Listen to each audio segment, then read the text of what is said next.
Masyado akong natatapangan sa presidente natin, sa mga desisyon niya. Pero siyempre, desisyon niya yan eh. Kung sa tingin niya, yun ang maganda para sa bansa, bakit ko naman siya kukontrahin? Ito ang pananaw ni Senator Robin Padilla sa mga hakbang ni Pangulong Ferdinand Marcos Jr. para tugunan ang tensyon sa West Philippine Sea. Kasunod ito ng pakikipagtulungan ng Pilipinas sa ibang bansa, gaya ng Maritime Cooperative Activity kasama ang Australia, United States at Japan. Ganoon din ang Trilateral Leaders Summit ng Pilipinas, US at Japan, kung saan dumepensa ang China sa naging pahayag ni US President Joe Biden at sinabing hindi ito magpapatinag sa Mutual Defense Treaty.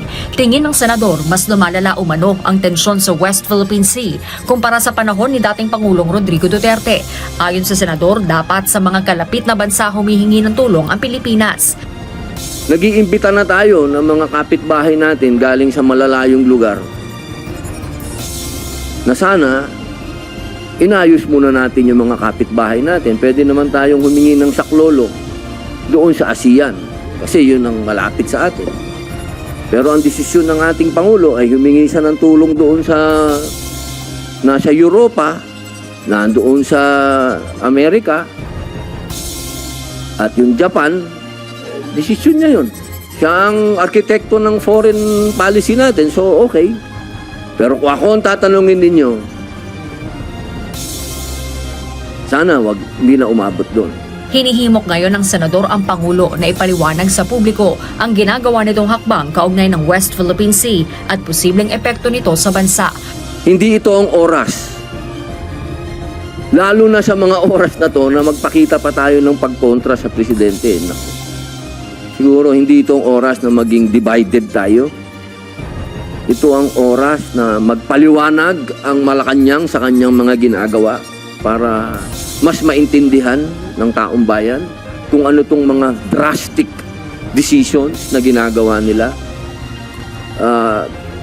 Kailangan alam ng taong bayan kung ano ang pwede nating harapin dito. Punto pa ni Senator Padilla, ipatawag na lang ni Pangulong Marcos si dating Pangulong Duterte para pag-usapan ng issues sa Gentleman's Agreement at maglabas ng isang pahayag imbes na idaan pa sa pagdinig sa Senado. Siguro ako lang po, hindi lahat ng bagay naman kasi kailangan natin ipaalam pa sa taong bayan, lalo na itong national security na to. Ang linaw po na nung panahon ni Pangulong Rodrigo Roa Duterte, hindi naman tayo nagkaroon ng ganitong klaseng escalation. Ngayon lang kasi ito medyo lumaki na lumaki. Kaya sana kung mag-uusap si Presidente Bongbong Marcos at si Presidente Duterte, mag-usap na lang sila ng private. Hindi na kailangan idaan sa hearing at malaman pa ng China kung ano yung pinag-uusapan natin. Duterte and his men all have conflicting claims. Ang gulo nilang lahat. Parang gobyerno niya nung siya ay pinuno.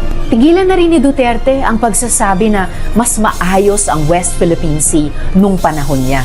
It was during his administration that China passed the disastrous fishing ban against Filipino fisherfolk. It was his presidency that made the Philippines look like a Chinese puppet in the eyes of the international community. Huwag na niyang ipagtanggol ang best friend niya.